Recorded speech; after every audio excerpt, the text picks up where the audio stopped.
Hey, y'all. Welcome to a bonus episode of Book Lounge by Libby. I'm Joe, and today we are leaning fully into the season. This is our winter reading vibes episode. I am joined by Cece and Meara, and instead of talking about new releases or trends, we're getting a little more, internal, vibey. We're talking about mood reading, seasonal reading, and how the time of the year may or may not shape what and how we read. Because if you're anything like me, you're reading your January books in a very different order than what you're reading in July. So, Cece, Meara, welcome. Hi, thank you for being here. Howdy. Happy to be here as always. I'm always happy to have the two of you with me. When you think of, I have a journey for us to take today, but what is the first thing that comes to mind when you think of like winter reads or seasonal reading? When I think of winter reads, I mean, like, in terms of genre, the first thing that comes to mind is horror. Okay. Like, when I'm thinking of reading in the winter, I'm thinking of sitting on my little bitty couch in my window, and it's dark outside, and it's probably snowing because I live in Chicago. And I am just like curled up in the dark, and it's probably something like eerie and spooky or something with like a dark magical. I totally see that. Yeah, for sure. I think dark magical, for sure describes the kind of thing that I'm into in the winter, but also just like isolation in general as a theme, I think, is something that comes up a lot for me. Just characters who are isolated or settings that are isolated. I really love a good mystery this time of year, or I feel like winter's the time that I'm most likely to reach for classics of any time of year. I'm just more like I totally get what you're saying about like just curling up, cozy, it's snowing out, and I just feel more like I can jump into a book that I can really like sink my teeth into. I also think during winter, I'm more likely to read longer books. And I don't know if it's just that like things feel less active in winter, so I feel like there's more time to be sitting with a book reading, or if it's like the motivation of like, I just finished reading all these like quicker reads to hit my reading goal or whatever it is. Now I'm gonna like dive into some of these like chonkier boys I got on my shelf. But I feel like during the summer and like warmer months, I'm like bam, bam, bam, bam. And I just want to like be reading like quick quippy things. I think that's why like romance novels are such like a beach read, is because you can just like in and out, and like dystopian, like YA dystopian is so summer, but like adult speculative fiction is so winter. No, I love that. I totally see both of your points. Like, Cece, I love the idea of winters feel like time for classics. And I think we all have a similar vibe of like, there are genres we lean toward. Cece, you're going toward mystery. This is also where I tend to get a little more mystery or a little more like the most psychological of thrillers. I'm thinking like The Quiet Tenant by Clemence Michelin, like those kind of just very dark psychological thrillers, or a cozy mystery. But Meara, I also think your point is very interesting that this is where you want those longer books. Because we are going from like the how many can we finish in December before the year ends, so Goodreads counts them all. It's interesting though that like January rolls around and you're like, I'm switching over to this is when I start Discworld. Like, And like I was to prepare for this episode, I was like looking through my story graph history at like yeah, December versus January of the last few years. Not necessarily comparing the months, but being like winter months. And then I could see like what I was reading in the two. And in January, I was like starting series that I had been putting off for a long time. Or I was picking up like the longer books, or even like lit fic. And I'm like not a big lit fic reader, but like this is when I was most likely to pick it up, because I think there's just something like a slowdown, especially like in the winter in general, but especially in January, February, where I'm just like, the pressure is off. Let me just like do something that I can take my time with. And like maybe Cece, that's where like the classics also falls Yeah. in. Yeah, and I feel like it might also tie back to just like January is when we set our new reading goals, or people usually do. So if your reading goals are to read different genres or to actually finish some series that you haven't finished yet, then like January is when you're motivated to really get started on those goals. So I you're feel like like I trying to get away with it, right? Like let me quick check off the off-kilter genre for me so I can say I did Yes. it right away and I don't have to think about it later. Exactly. That's really interesting though, because I also think this is about the time when I lean into litfic as well. I'm with you. I don't do much by way of it. My book club, we go pretty litfic, but there's always like it's the angle that appeals to all of us. So like our next read is Family Meal, which is like a queer litfic story. So there's always an angle that's going to lean it into any of our interests. But like our first ever book, no, the first ever book was The Joy Luck Club. But then our second one was Tweaker World. Like there's no telling. But I think like, yeah, January just offers something. Me, however, I feel like I find myself wanting shorter books in the winter. Oh, So interesting. yeah, I find that very, very interesting. I'm looking at like the books that I threw on the list and I was like, oh, these either all are short and paired together. So you're like doubling them up right away. But it's also a big reread season for me. And that may just be a little more specifically December. I think like as I close out the year, as I'm decorating and de-decorating for Christmas, I want to re-listen to some of my favorite series from childhood or just like books that I love that have very specific atmosphere, but I'm not necessarily looking for a new replacement for those. Like I don't want if you love this, then read this. I just want some nostalgia. But that said, I think I read 20 books before the end of the year and none of them were rereads. So Wow. yeah. I'm on like book 6 of 2026. Yeah. My boyfriend's yelling at me. He's like, babe, you got to slow down. You're locked in. No, you can slow down. Keep going. He's like, Yeah. what are you doing? I was like, I don't know. If I can't decide what to watch, I put on an audiobook. Well, and so like everyone's like watching Heated Rivalry right now and watching like these big shows, which I did watch. I did finish watching it this weekend. But like everyone's like, how have you not watched XYZ thing yet? And I'm like, because it's winter and I'm going to sit and do something. And if I'm sitting and doing something, I want to read a book. Like it's book reading weather. Like I want to be inside and cozy. And like I just did a 1,000 piece puzzle in like almost one sitting because I listened to 3 audiobooks as I did it. Like I just like kept digging into it. Like it's the season. Yeah. This is the time when I'm doing chores or crafts or projects or oh, I have been meaning to reorganize the storage under the stairs. So it's time to finally do it because it's the new year, fresh start, whatever. And that means books galore. I feel like I just left December with, I got like coloring books for Christmas. So that has been a huge motivation to listen to audiobooks. Just I have new activities that just make me want to go, okay, I'm just going to listen to something new. Can I say something though? This is my hot take of the episode. Please. Perhaps the only one. Who knows? I love a romantasy novel. I love a romantasy novel in the winter. I think this is when I do most of my romantasy reading. Why are they so bad on audiobook? Like when I'm reading it physically, I'm like eating it up. I'm like, yes, I believe all this. And then when I'm like listening to it, because I'm listening to We Who Will Die right now, which is kind of everyone's like, this is going to be like the new romantasy book. And I'm just like, this feels so silly. This feels so stupid. Like I can't. Like I'm kind of having a hard time taking it seriously. But I know that if I was like physically reading it, I'd be like perceiving it way differently. And it's just something about it being an audiobook. I'm like, it's cringe when someone else is saying it. I think that's incredibly valid. The narrators can be so make or break. And I think that does come down to the content. Like I've seen plenty of people online talking about how bad the Heated Rivalry audiobooks are because the narrator, God bless, and I'm sure they're doing a bunch of other amazing work, but what they did to my boy Kip, cruel and unusual.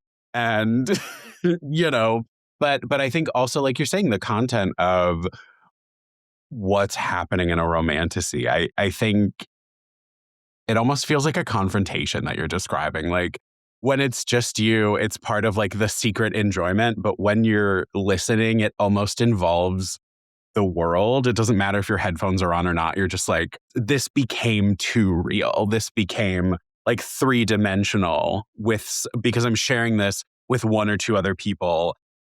And you're filling in your brain is filling in a lot of details when you're reading it, but when you're listening to it, someone else's brain has filled in some of those gaps for you. I was listening to an audiobook recently with a friend, and there was just a lot where I was like, I would have made different choices. Like there were choices that are made in the performance. And I'm like, if I was physically if I was reading this with my eyes into my head, I would have read this line differently. And I hate how this line happened. And it made me hate that character. And they were boring and whiny versus like the way I would have said it. They would have been like interesting and like motivated. Totally get that. I'm listening to an audiobook right now, and I think it's really funny. I think it's more down to the production, but there's one character, and from her own perspective, she sounds like really put together, but from either of her siblings' perspectives, she sounds so like whiny and just like over the top. And I think it's a fun production thing that everybody was in on creating this like younger sister character that to everyone but herself. It's Home is Where the Bodies Are, I believe. Yeah. Yes. Yeah. Geneva Rose. Geneva Rose. Yes. How was it? It's good. I'm liking it so far, but it's definitely it's fun to have just the audio book narrators make or break it. Right. Like, well, and like them. in that book specifically, the main character, when it's like her portrayal of herself, kind of like stoic, but once you bring in anyone else's perspective, right, she's just like a whiny sibling. Exactly. But I think to the same point, because, no narrator is a monolith and no audiobook is a monolith. I just finished, and I'm on a bit of a hangover from it because it was just a lot. You Weren't Meant to Be Human, the Andrew Joseph White adult. Incredible. And I think it would not have had the same impact if I had read it with my eyes. Like having the audiobook experience, because it switches point of view from the character, like in moments where he's talking pre-transition. Like there's so many nuances that happen that I think the speed at which I read and what I might be like distracted by, I wouldn't give it that performance. So there are some things that you have to have a narrator for, and then there are some books that you're like, this is Yeah. Anyways, I the don't remember danger how of we those got TikTok here. darlings for like, this is the next hot romantasy series, though. Who knows if it's, there are many thoughts we could have on that. I just and it's like, oh, God, I'm listening to it and I'm like, this is going to influence my decisions of it. I will say, I think part of the issue of listening to a romantasy is a lot of the time in a romantasy, they're like 17 to 19 years old. And I, reading it in my head, am 31 years old. And so they are making teenage choices in teenage performances. And it makes it all a little bit cringier. And it's supposed to be cringy like that, but like it's I also think that's part of like the romance part of romantasy is because it's that teen romance. I don't think all YA suffers from some of the same like traps that romantasy suffers. Yeah. Yes. So, I guess an important question to start this one with, do y'all consider yourself mood readers? Oh, And yeah. do they shift with the seasons? Absolutely. Okay. Yes. There's 100%. for sure. That's part of why I like cool. Storygraph, is to be able to like see the trends in how I'm reading. Yeah, 2025 was the first year I accurately, and it's never fully accurate, put all of my books into Goodreads just to be like, I want to see what everyone sees. And I think, and I truly could care less. Like I've been tracking on paper every book I've read since I started 7th grade. So like that I know it's crazy to open up the book and see like the little note I wrote to myself at the beginning, all of that. But like that doesn't stop. So any of these like other trackers are just for me to try out what everyone else is doing. And I think since it's the beginning of the year, this is the year I actually try Storygraph successfully. because, I had to update all the dates in my books and Goodreads. And so rather than import mess from 2025, I'll just start fresh in 2026 because I'm very curious. I love the data that comes from that. Yeah, I like that there are a few different tracking apps now. I feel like I spent last year kind of experimenting with a few different ones. Storygraph does still reign supreme, but having just the Not ability to sponsored. see no. Having the ability to see just recommendations and statistics for certain times of the year is absolutely helpful if you're trying to build a TBR of books that you are confident you're going to enjoy. I'm a self-promo real quick. One of my most popular TikToks is me being like, I made this insane spreadsheet to track my books. And I actually did not maintain that spreadsheet last year. That's one of my things that I need to just like bake into a night, like going back and like fixing that and tracking everything I did last year. But using that spreadsheet has been really helpful. And if I feel myself in a slump, I can go look at the last few years and be like, okay, well, in April of the last few years, I like read really quickly when I was reading these genres or like these motifs Yeah. or themes. Let me look for something that's like that, and that will pick me back up. Oh, I love that. I think that's a really interesting way to kind of save yourself when you struggle. But I think kind of related to both of that, Cece, with what you said about planning TBRs and Mira with that as far as like uh, finding your trends. Do you plan seasonal TBRs or does that kind of fall apart immediately? Do you have a TBR at all? I feel like the second I put into place like an actual TBR, that's when I am most guaranteed to not read that list of books. Like I have to have a wide array of options as soon as it becomes a requirement. Just it doesn't work in my brain anymore. So I feel like I put off Totally. books for certain parts of the year so that I know I'm going to be more in the mood for those and that I have my options. No, I love that. I have a handful of tags in Libby based on different moods that I have, and I throw books into them accordingly. So that way, if I'm like, oh, what should I read? I do have like a general year plus TBR tag that I'll throw everything into. If it's just like a casual, all of the different episodes we do, if there are books that I'm like, I'm going to want to read that at some point, it goes in there. And then later I kind of like either parse them out, or if I'm looking around and go, okay, well, here's some new horror that I want to read, and that goes in the horror tag, and here's this and here's that. So that's big for me, or it's at least helpful. That said, I'm still reading out of all of the tags from when I started tagging like a TBR year because I find new things and then I want the new things instead, or whatever's available at the moment, or you're looking for something else and you find something that sounds just as good, if not better. So, are there genres you only read at certain times of the year? I know we kind of talked about it at the beginning, but are there genres that you're like, I only read this in the summer? And it doesn't matter when, like you share whatever seasons you want. I know I read a ton of folklore, urban legend, summer camp adjacent, like that kind of thing in the summer. Like that's a big like June, July. I'm really in that kind of thick of things where it feels uh that kind of adjacent. I know winter is very thriller heavy for me, or tends to be. So my bookshelves are organized by genre, which is why I'm like turning around and Oh, looking at love them. that. It makes it really easy when we're on a mood reading to be like, okay, I'm feeling something witchy. Like, let me like look at my Smart. witchy section. I want to be structured like that. Like, I want to say like, oh, I read my like supernatural romances going into October. Here's the thing about book influencing and like book commentating is that you don't get to read the genre when it is relevant because you have to have pre-read it to recommend it to everyone else for the season that they want to read it in. Correct. And that is We're my gripe. That is we my are beef. Speak, honestly. always out of season. I will say I'm not by any means that structure. For me, that is more, it's more the like you were talking about with your spreadsheet. That is my categorical. We did an episode like this in 2022, I think. And that was the first time I was confronted with, oh, I am a mood reader. I do have seasons. What do they look like? And I found that, oh, I always want something like this. And those became my like triggers if I needed to get out of a slump, if I didn't Yeah. know what I want. But now we're so flush with so many good books, to me, I think between the way I like to read being a mood reader and the vast amount of incredible content always coming out, TBRs don't exist anymore. To me, for me, they don't exist. They are a thing.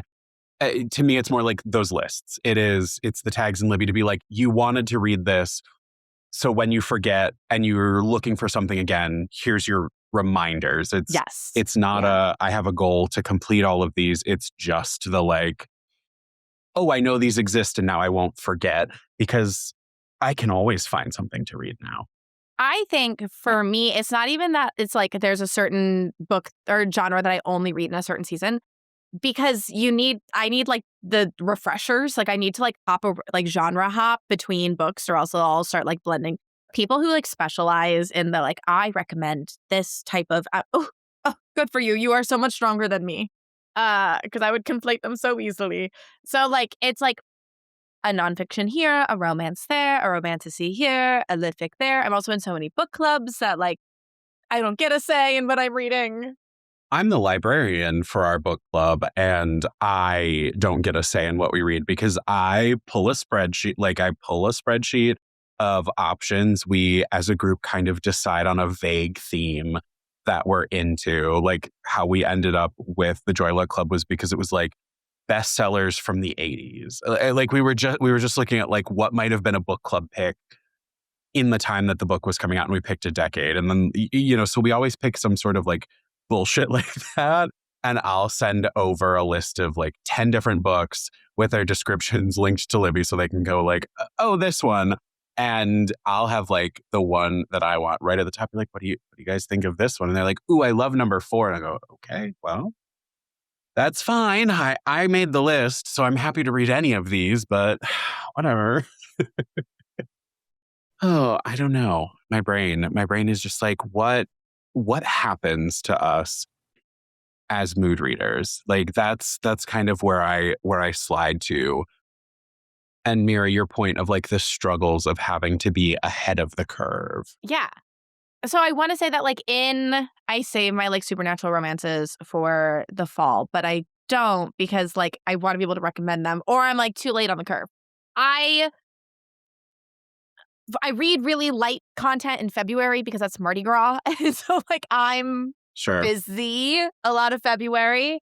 I want to say I read nonfiction really heavily in the winter versus the rest of the year. I think that's really, it's not genre, it's like truly mood. Is it light? Is it heavy? Like, is it gonna take a lot of brain power? Is it something I can just like easily do? I think that's really the seasonality to it. Yeah, I was gonna say I like that idea of the sliding scale of how much brain power does this take. That just I have a lot more space in my brain to take in new stories in the winter versus in the summer. That's the most likely time that I'm going to go pick up something like a YA contemporary. I'm gonna read romance year round, but I'm more likely to read romance in the summer. Something that's a little lighter. Because it is just based on, I think, that how much brain power do I have to devote to this story right now? And am I going to actually be able to finish it if I start reading it? That's so interesting. If we are to now like zoom way in on winter, kind of abandoning kind of like the early winter and as far as like end of November into December, if we're thinking about like, I guess, January, February, do you think lack of daylight or shorter days in general impact your reading? Like, what's got you willing to do the heavier, or does that sliding scale always exist? Also, like the activity in life that's going on that impacts the mood, because like we say winter, but there's like holidays winter and post-holidays winter. And during holidays winter, that sliding scale has way less room for capacity. Totally. Yep. Because I got socialized. That's why I'm finding myself looking for like the rereads or the quick reads or the light things in December. I want the like holiday romance. I want the like cheeky short horror that's not political commentary. It's just like a quick scare. I read Victorian Psycho in December at your What'd you think? recommendation. I loved it. I was Thank you. cackling. It's so insane. But it also took me like 3 weeks because December was just so busy and I took so much social time and I had so little energy that, y'all, this is a novella. Like, I was gonna, it's I don't know if it's classified as a novella, but for all intents and purposes, like it's 100 short enough for pages. it. Yeah, Yeah, exactly. it's tiny. And Right. I Teeny was like, tiny. why is this taking me? I had borrowed it on Libby. I had to re-borrow it. My Libby loan expired. Oof, 24 days it took you. Oof. Yeah. Like, Yeah. it was gnarly, Yeah. but it was the perfect setting for winter. Like, it was to the mood. It was the genre that I like, but the timing was when I'm like super socially busy. So I think that also like really factors into it. No, that makes a lot of sense. I totally see that because right, it's a great book, and if you're not like to me, it's I was toiling away either decorating or cleaning or whatever. So it was like a version of me time. I could absorb it then because I was listening. But right, I think if I had to sit down and read in December with my eyes, also probably would have taken me 3 weeks to get through an incredible, very short book. Do you both set aside time to read? Do you have like a time of day or is it just kind of whenever? Is it what's your schedule like? And do you have seasons for formats? I know that like for me, I do a lot of graphic novels in the summer and then they make a reappearance around this time of year because the same thing, like I'm more likely to be, like there's a part of the summer where it's light so late in the evening, but you're still kind of like cozy in the house with the AC on, that's where I want to be like reading away with a graphic novel. And I feel like a similar thing happens to me about this time, but for the inverse, I'm trying to stay warm and it's dark super early. Um, so yeah, I didn't know if like format also played a part. I wish someone could teach me how to like have routine and structure and like make myself read. Like Janany is doing that like anti-brain rot challenge. That's like 40 to 70 minutes of reading a day. I wish that I could make myself do that. I know. Will sit. I actually, not sponsored, bought a brick so that I can brick my phone because I have this awful habit of like, I'm going to it's perfect reading weather. I'm going to sit on my couch and read a book and then scroll for 3 hours and then it's time for bed. Yep. And then I sleep Yeah. terribly. Right. So I bought a brick. Yeah. I know Amy loves her brick because she was the first person I had heard mention the like, I had to brick my phone to be able to get anything done, especially when she's planning like her mom advice. She'll do the 96 books I read this summer so you can get the best like 80 out of them or whatever. She's like, so I have to spend like a fat chunk of time reading.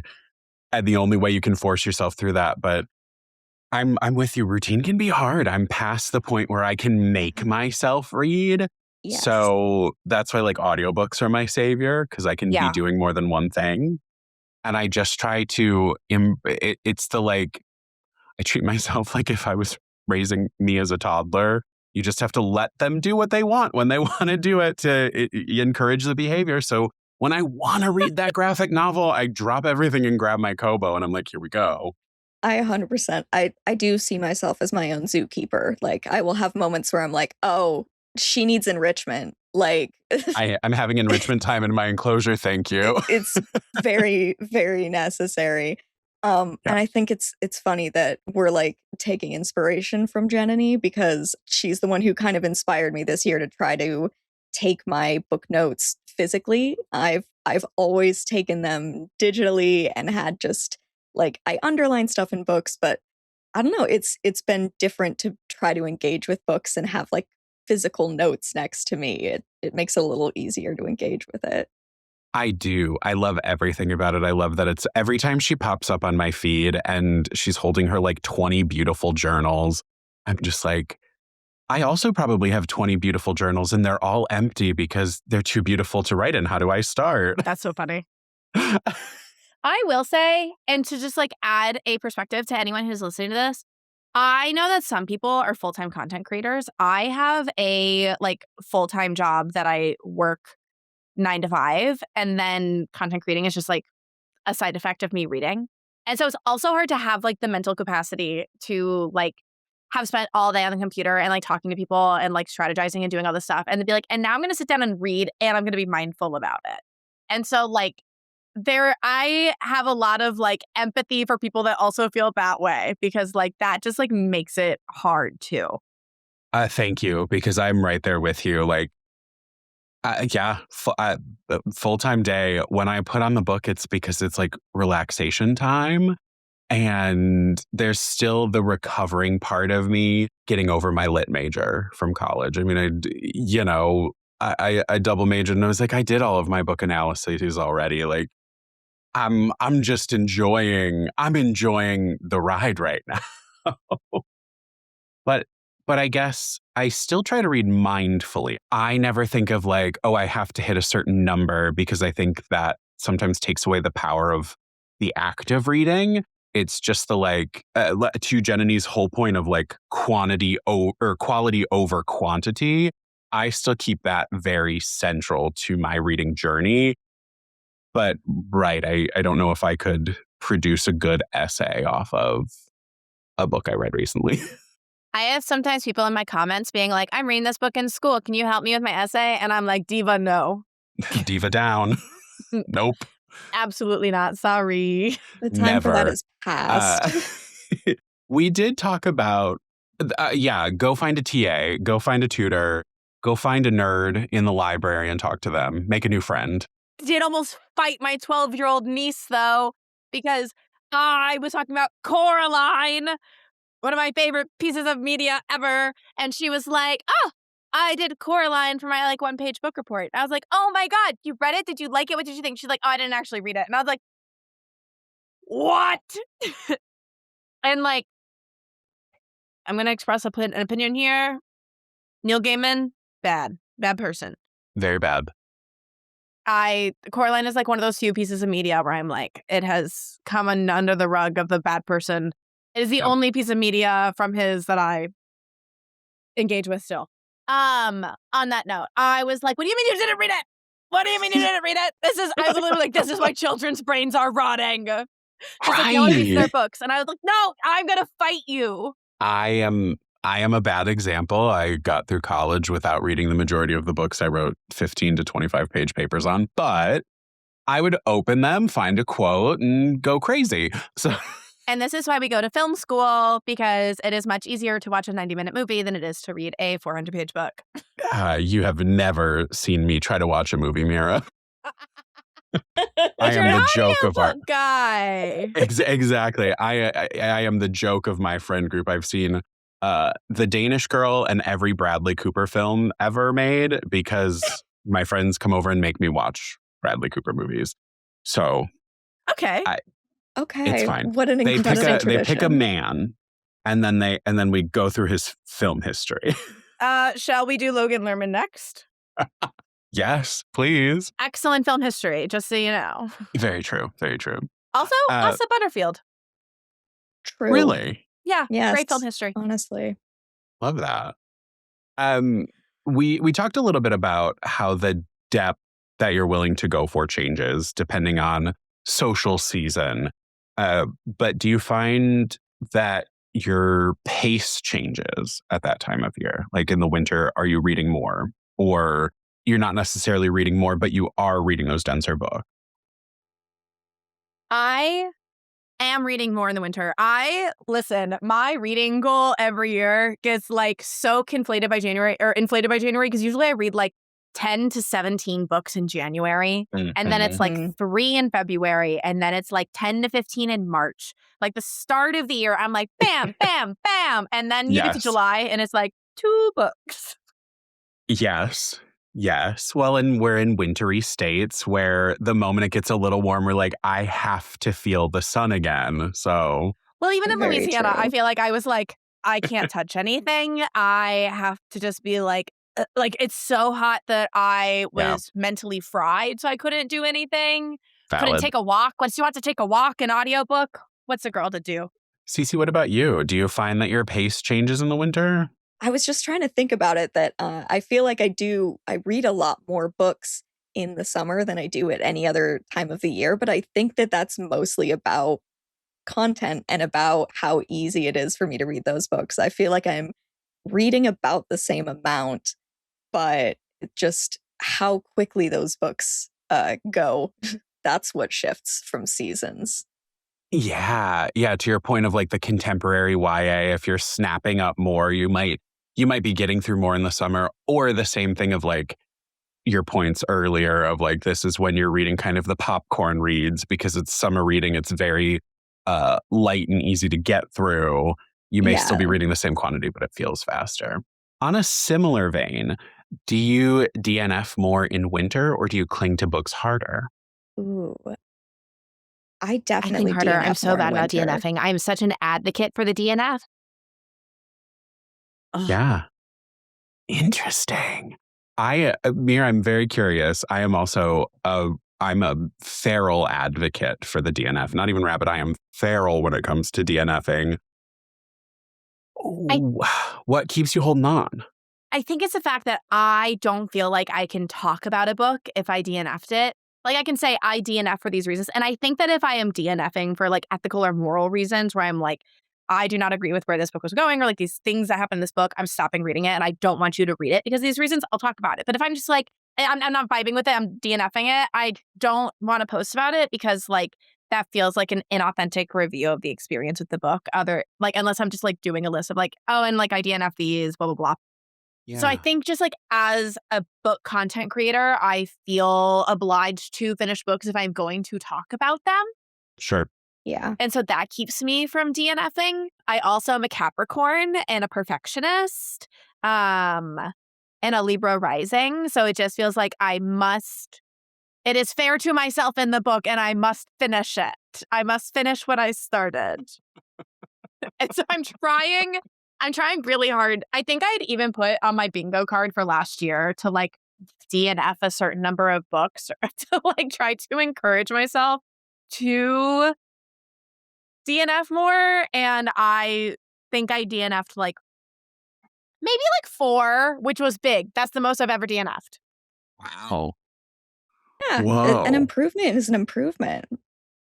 So And that's a great point, Cece. An improvement is an improvement. I do think I'm more likely to DNF in fall, like the end of the year, Okay. as opposed to the start of the Because you're year. you're like, I need to get through. I want to read more books before the end of the year, kind of thing. No, I Or think it's because so much is socially happening. We have like Halloween, Thanksgiving, Christmas, like all that. Like so much is going on that I'm like, if I am spending this time away from things that from I could be activities. from activities, it's got to be worth it. Interesting. Okay.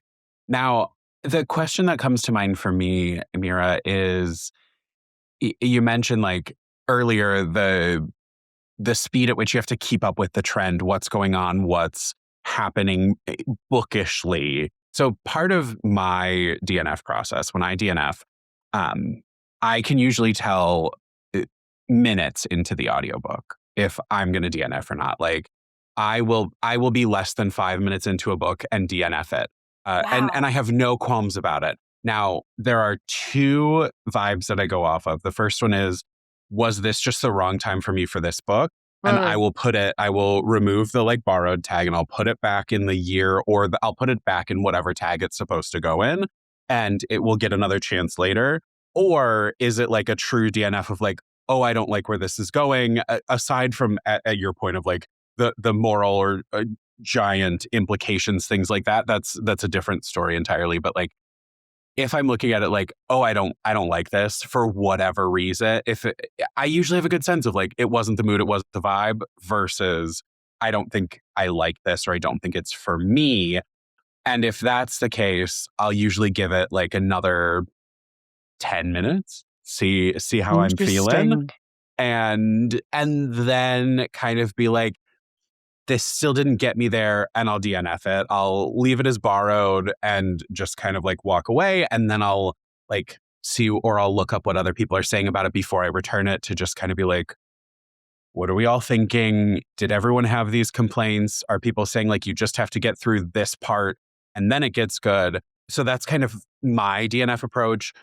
Would you be willing to adopt a bit of that, like, I don't think I like this, but I could come back to it later, because then you could still potentially talk about it later? Or does this, like, the content cycle I've tried. make it pointless? I've tried. And I feel like a lot of time I'm not even being like, I'm DNFing. I'm like, Yeah. I just kind of forget about it. Or I'm like, Sure. let me just like pick something else up right now that might be better suited to what I'm feeling. And then I Yeah. just literally never touch it ever again. Okay, fair. Yeah. So you've probably DNF'd more than you even counted. I can think of 3 off the top of my head that I've DNF'd. One of them I have physically, one of them I have a digital copy, and one of them I got an ARC of, like in Yeah. NetGalley. And I remember, like the one that I have physically, it's just been like sat open since like Yeah. October. And I'm like, hmm I'm probably never going to touch that. Like Now it's that. modern art. Yeah. And then like the one that I had an ebook of, that one I was very intentionally like, this is bad. This is bad and I don't Yeah. like it. And I have not talked about it being bad because that author is on TikTok and very loudly on TikTok. And Ooh. I like that author as a person. And so I'm like, you know what? It just wasn't for me. It wasn't for me, and no one needs to hear my opinions about this book right now or ever. I need to hear about them, but that'll be when we stop recording. Thank you. That'll be off air. Yeah.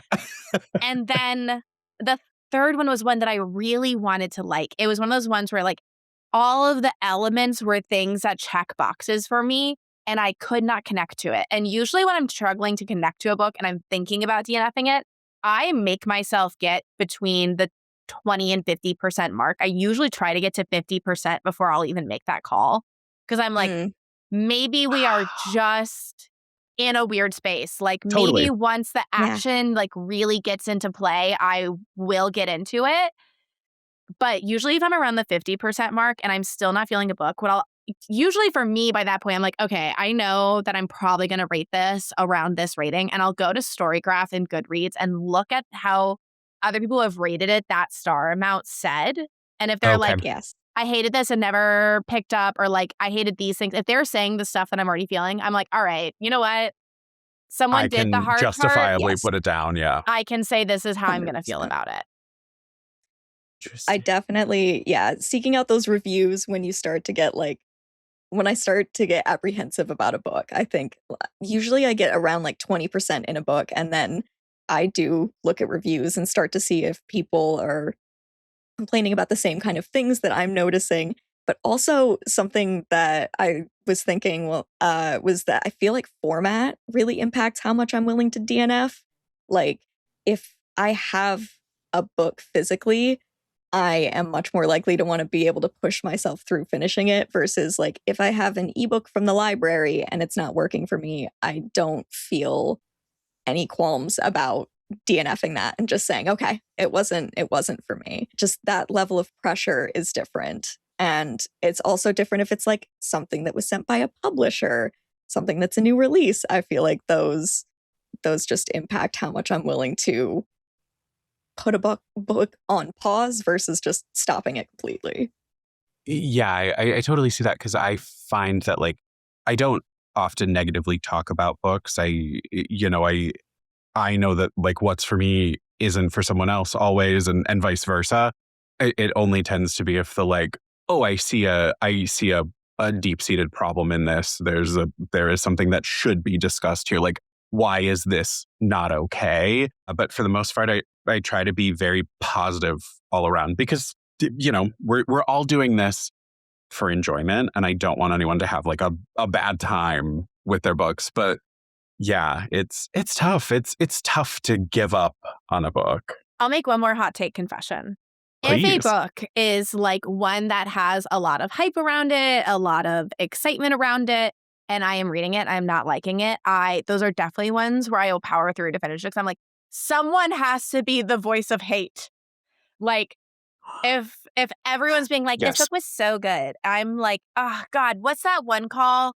Or that one book, You've Reached Sam. It's about like the girl whose boyfriend dies and somehow she's still able to like call him on the phone and they talk or whatever. And it was like, I was so excited about it. And I read it and I was like, this should have been a novella. Like in the same way that like this meeting could have been an email, like this book could have been a novella. And all I saw was people talking really positively about it. And I was like, someone has to be the voice for the haters. I'm Yeah. going to come on here and give my opinion because like when things are, especially when I'm only seeing good like positive reviews, I'm like, this isn't real. This isn't real. This is marketing. Like we gotta get some real voices out here. And I think for any authors or like PR people who are like, we only want positive reviews, you need to keep in mind that like the negatives make it real. Nothing is truly 5 Yes. stars. I agree with that hot take because I'm always sipping on the haterade. And the only time I'm really looking at reviews is to see like, do these people feel the way I felt about this book? Mm-hmm. And I think you're right. I think it's not an attempt to be contrarian, but right, when a book is the like bestseller on TikTok, blowing up everywhere, everyone has nothing but good things to say about it. I'm like, but I didn't have that. If I didn't have that experience, yeah, I want to make sure there's space for someone else to be like, it wasn't for me for the, I'm still going to like I'm going to like soft approach it to be like, I didn't love it. But if you're one of my friends who I'm texting about the books I'm reading, you're going to get the how much I hated it.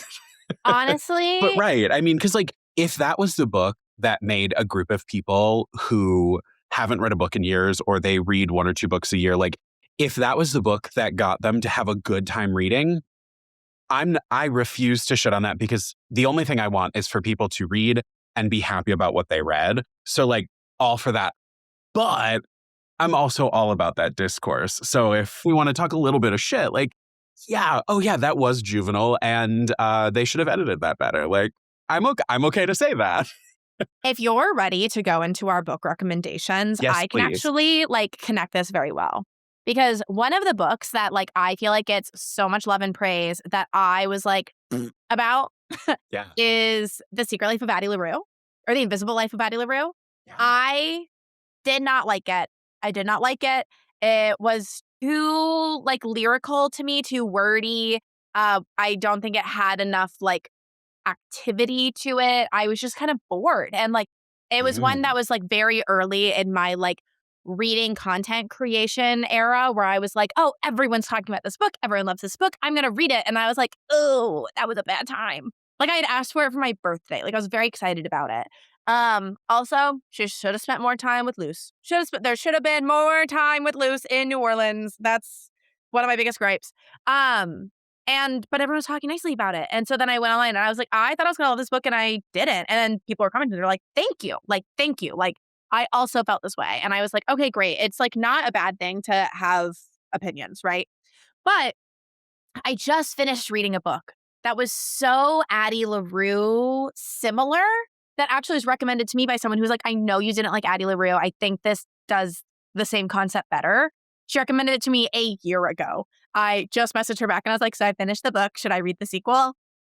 Like, sorry, it took me a year to read it. But it is a like kind of romantasy. It's a fantasy for sure, but it's like a historical fantasy. And that's like one of those things that I like to read this time of year. Those kind of more like, it is more like prosy. It's more wordy. It's more pretty, but like it's got fantasy elements. A lot of like the fairy tale retellings I feel like come up this time of year for me. And this kind of falls into that category. And it's Peaches and Honey by R. Rada. It is about a woman who I think she's like in her early 20s in the 1100s is being persecuted by the people in her like community. And she is fed this peach that gave her immortality by this random person. And the book follows her from then through history. It goes into like the 1950s or so. And so she is living in the world amongst all of these like significant events like the plague and Shakespeare and Chinese pirates and like colonization of the Americas. And she's like seeing all these different things a lot more than we saw in Addie LaRue. And she also is like a healer. Like she learns the skill of healing. So she's like coming at all of it from a very different angle than just like, I am a girl living in the world. She's like, I am someone who like wants to have like that has passions and wants to has purpose. And she's like a bit more selfless, which I think is more interesting in the historical background because she's really involving herself in the narrative of what's happening in the world. And then the like love interest immortality granting god is not Lucifer this time. It's not like she made a deal with the devil. It's that she was kind of like duped by someone who goes through many names, one of which is Loki. So this kind of like manipulative god figure. And so it takes a lot more folklore and history into account and tells a like more active story than Addie LaRue did. So if anyone's in that same Addie LaRue boat as me and like had higher hopes, I think Peaches and Honey would be a good read. I love that. I think there's a lot of good ways to just kind of like, there is something to find. People loved it for a reason. You didn't. And then you found something that worked better for you. Exactly. Yeah. Yeah, it leans a little more witchy. So of course you liked it. It does. And it also like is a lot more like just aware of like culture and like diversity. Like one of my favorite parts is she finds herself living in the swamps of Louisiana and is actually part of the Underground Railroad, is a stop on that. And so like it's just like she is very involved in significant portions of history that aren't just white and European, which I loved. Which we need. Yeah. Yeah. Yeah. I'm gonna like quick blow through my list because I took a slightly different approach to it, and then we can all kind of like wrap up our lists if Okay. that works for everyone. Yeah. If that's cool. Yeah. I tried to pair together or kind of like come up with a few recs based on what I tend to vibe with in like the fall winter timeline. So first I tend to go for shorter, like I mentioned early on. Short, unique format and styling, sometimes unsettling, puzzle nature kind of feels like a whodunit a bit. And that I would pair together for Strange Pictures and Strange Houses by Uketsu. I know a lot of people recommend Strange Pictures. I thought it was incredible. They're also short. I think like each audiobook is like 3 hours. I listen at 2 times speed, so you can listen to both of them in 3 hours if you're me. On the same vibe along with short, I also tend to go for short story collections in the winter, but I tend to go a little more specifically like once we get into like the wintry winter for like one author. So I'm shouting out Bad Dolls by Rachel Harrison. I love Rachel Harrison, and it's a fun short story collection of her writing. And then in the claustrophobic, either because it's the setting or nature is intervening along with someone like a person intervening, The Writing Retreat by Julia Bartz and Breathe In, Bleed Out by Brian McCauley. Again, another one that I know people are talking about, but I really enjoyed it. Just finished it. I thought it was fantastic. It was like that kind of slasher style. It was, I say fantastic in the sense of like, it was entertaining. I had a lovely time. So, you know. And then in the same vein of nature is terrifying, The Staircase in the Woods by Chuck Wendig. I enjoyed that this past year. I love anything that comes from like urban legend kind of thing, but then especially this whole trend of books taking inspiration from Reddit and creating a whole world around it. This is so claustrophobic because we're starting out in nature and then we're also then in a different world of sorts. And also that like getting the gang back together, friends you haven't seen in a while, and like when one of them is a bit unsettled, I think that is a really interesting trope, especially for this time of year. And then Idle Grounds by Christelle Bamford. It's the same thing. Nature is terrifying. Love that. Also in this list, you could pick up Old Country by Matt and Harrison Query, because same thing. They turned their very popular Reddit story into a book. So that's how it was scouted from Reddit, I believe. And then kind of the last thing for me is a haunted house. I love a haunted house read in the winter. What's more classic than The Haunting of Hill House by Shirley Jackson? Thank you to my boyfriend for making me read that this year. It was incredible. It's one of his top books. But also it's like, it's where all the other good ones come from, and it's a unique experience all its own. So similar vein, Bochica by Carolina Flores Serchario. Sorry if I know my pronunciation is horrible. Play Nice by Rachel Harrison, and then The Apartment Across the Hall by Jack Dane. So again, haunted house, to me, incredibly claustrophobic, especially if the entire story is told from inside those walls.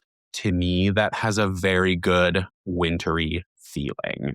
Yeah. And then the only other thing I could really think of was books that happen all in one day. And that was The Most by Jessica Anthony. And that one is the one that gets bonus points for being like a 1950s time capsule read. And The Three of Us by Oria Agbaje Williams. Just a little pairing for everyone there. Of course, all of the titles are listed in the show notes. I know I blew through those, but you told us can 4 kind books. Well, I changed my mind today. I changed my mind. Which one of you would like to go through the rest of your list next? I'll let Cece go first since I took forever talking about one book. And I love that about you. Yeah, I liked listening to the pitch, but also part of what you said about fairy tales is making me want to talk about one first. I can so the Wayward Children series by Shauna McGuire, I think, is a series that a lot of people have heard of, have read and loved. But the first in the series is called Every Heart a Doorway. I wanted to shout it out because there's a new book in the series, Adrift in Currents Clean and Clear. It was just released, I think, at the beginning of January. And this entire series is great because it's like, they're all like individual dark fairy tales. Every book in the series is a novella, and they are all stories about portal fantasy and trauma and mysteries. And it's just like, it's a great series if you're into reading series in the wintertime, but it's also like books that you can get through quickly. So even though we're on book 10, you can kind of blow through all of them quite quickly. And yeah, they're absolutely brilliant. I also wanted to shout out a middle grade book. I feel like books set in the snow, books that are about characters being stuck in the cold is a very big thing for me in the winter. So The Forgotten Girl by India Hill Brown. It's a middle grade book about a girl who discovers a forgotten segregated cemetery in her town, and she starts being visited by ghosts. It's creepy and it's very chilly, set in the winter. Also in the winter, I just barely finished reading Boys in the Valley by Philip Fracassi. That this book is perfect for winter because it is set in the middle of winter, but it is one of the most like isolated and unsettling books that I have ever read. It's about a boys' orphanage in 1905 in Pennsylvania. It's pitched originally as The Exorcist meets Lord of the Flies by way of Midnight Mass. That was what got me to read it. I think it's a great pitch and super eerie and unsettling. Plus, you have that isolation. Like the boys, I think they specify that it would take like 5 hours to get to the nearest town. So when things start getting genuinely horrific, it's only them. It's all down to the boys. And the last book that I wanted to talk about is more based in like my love of mysteries and lyrical writing. It's a YA mystery called Echo After Echo by A.R. Capetta. It's a mystery set on a Broadway stage where they are trying to like stage this production of a Greek tragedy. And there keep being these like mysterious deaths that occur. And there's also a sapphic romance. And I feel like I can't make a recommendations list if I don't include sapphic YA. So Echo After Echo is my my official recommendation for that. And also, if, to your point, Joe, about Haunting of Hill House, if people want to check out more Shirley Jackson, I read We Have Always Lived in the Castle last January, and it was a fabulous way to start the year. So it's a great one for wintertime also. Oh, couldn't agree more. We Have Always Lived in the Castle is unsettling in all the best ways. And in a way that I feel like sometimes we forget how to write today. like that style of what makes it unsettling. Whenever you like those videos of asking a dog, like, you want to go for a walk? Whenever someone says Lord of the Flies, I'm like, Lord of the Flies? Hello?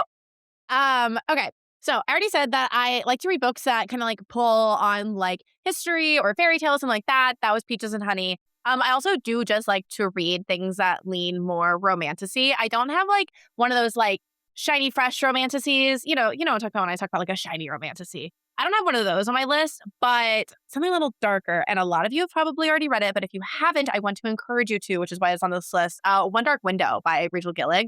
That duology is absolutely phenomenal. It's one of the best that I feel like I've ever read. Speaking of like mindful reading, I like tabbed this duology.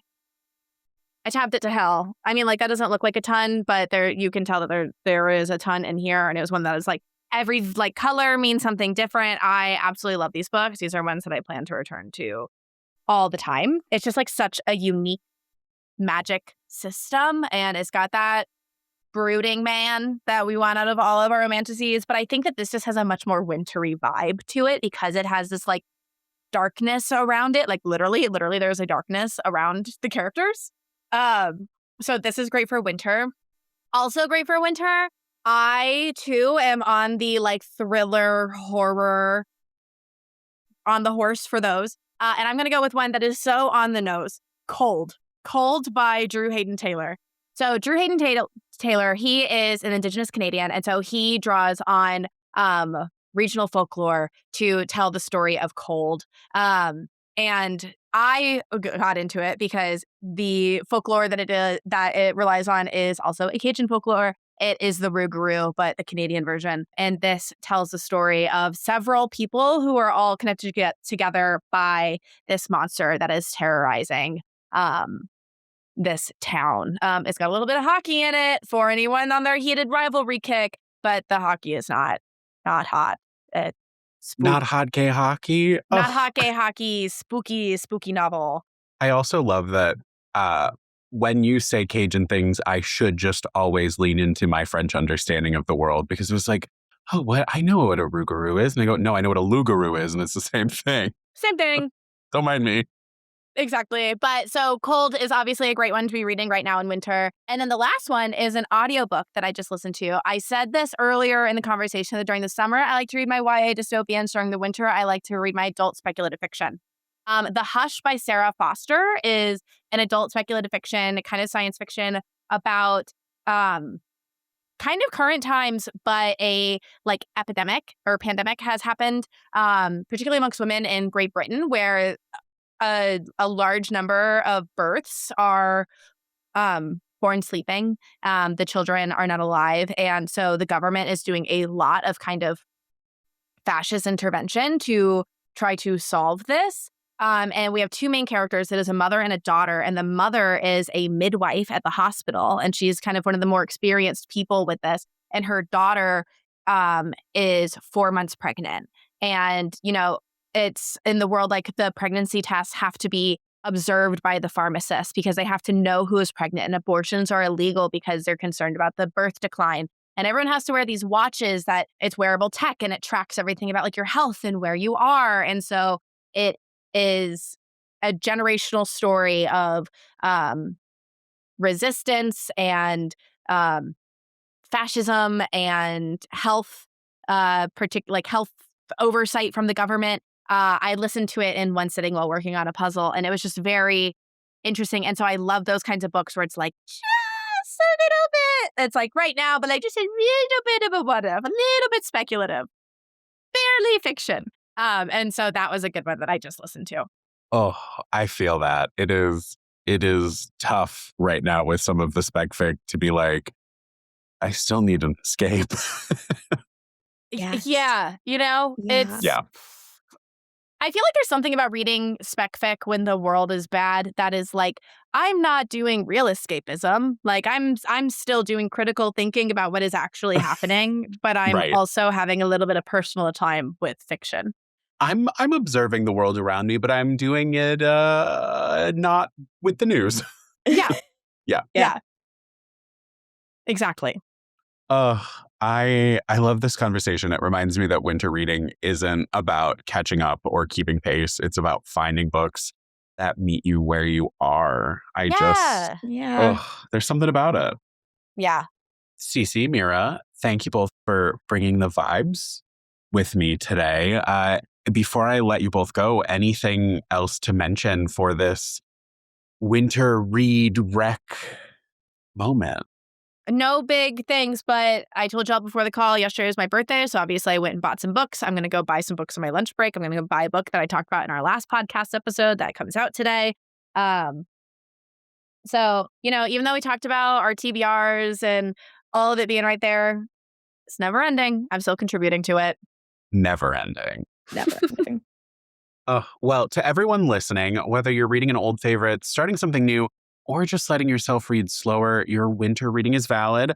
Thank you both so much for joining me. And thank you all for watching or listening. As always, make sure you're following us on YouTube, the Libby App YouTube channel. Or if you are listening on your podcast platform, consider subscribing, leaving a 5-star review, all that good stuff. If you want to reach out to me, give me suggestions for future episodes, you can send an email to bookloungebylibby@overdrive.com. We'll see you next time on Book Lounge by Libby. Thanks so much for joining us, and happy reading. You can sample and borrow the books from today's episode in the Libby app, or if you're a librarian, find them for purchase in Overdrive Marketplace. Book Lounge by Libby is a proud Evergreen Podcast signature program. Explore more amazing shows at evergreenpodcasts.com. This podcast is produced and recorded by me, Joe Skelly, with editing by Andrew Alonzo. Our theme music is High Five by Rex Banner, used with permission. Book Lounge by Libby is presented by the Libby app. Learn more at libbylife.com/booklounge.